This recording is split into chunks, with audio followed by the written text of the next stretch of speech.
On February 11, 2025, the global Ismaili Muslim community experienced a transition in leadership. Through the ceremony of Takht Nashini, or enthronement, they officially recognized their 50th hereditary imam. This transfer of authority affects millions of followers spread across dozens of countries. It takes place as global populations are experiencing high levels of cultural and political anxiety. In his inaugural address, the new imam addressed the realities of this period directly, pointing to the immediate pressures of economic instability and shifting geopolitical alliances.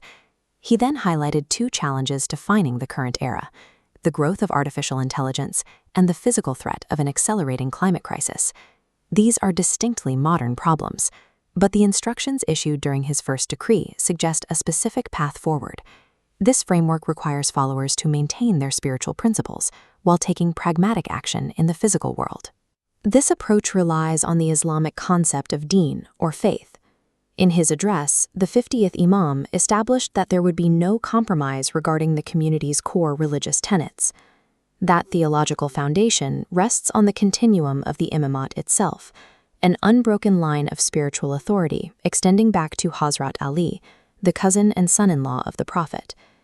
The theology centers on Tawheed, the foundational Islamic principle of the oneness of Allah, alongside the final message conveyed by Prophet Muhammad.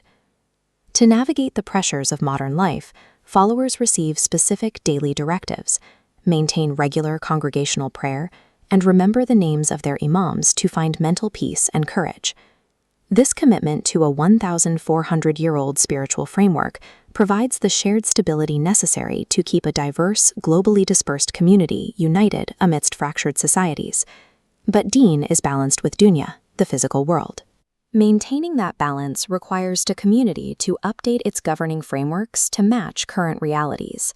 On his first day as imam, the leader ordained an updated constitution for the global network, implementing changes like gender-neutral terminology for leadership positions. The updated framework also officially codifies Lisbon, Portugal, as the permanent seat of the Ismaili Imamate. Beyond structural updates, the imam set an economic agenda. He directed institutional leaders to channel resources towards reducing poverty within the community through housing, nutrition, and healthcare programs. He also issued specific directives regarding technology. Rather than retreating from advancements like artificial intelligence, followers are instructed to invest in digital skills and language learning while applying critical thinking to online information. Regarding the climate, the mandate requires protecting populations in high-risk zones and transitioning away from fossil fuels. This action is framed as a moral duty of stewardship over creation. The imam merges these physical tasks with spiritual devotion.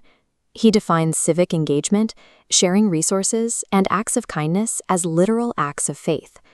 In this framework, building housing and mitigating climate risks elevate from standard philanthropic efforts into direct expressions of religious duty.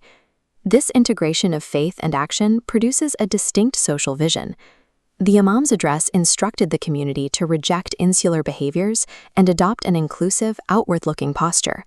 He directed that institutional facilities and social spaces must welcome members of multi-faith families, as well as friends and neighbors of different religious backgrounds or none at all. Followers are expected to be engaged citizens in their home nations.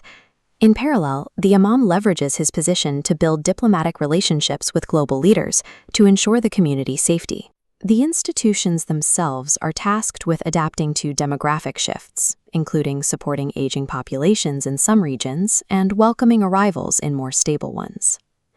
The late 49th Imam established the foundation for this institutional capacity. Over 7 decades, he built an international network of agencies designed to bridge societal divides. By linking spiritual roots to a command for digital literacy and climate resilience, the February 2025 address provides a blueprint for community stability. It shows how a religious tradition adapts to the 21st century without losing its identity.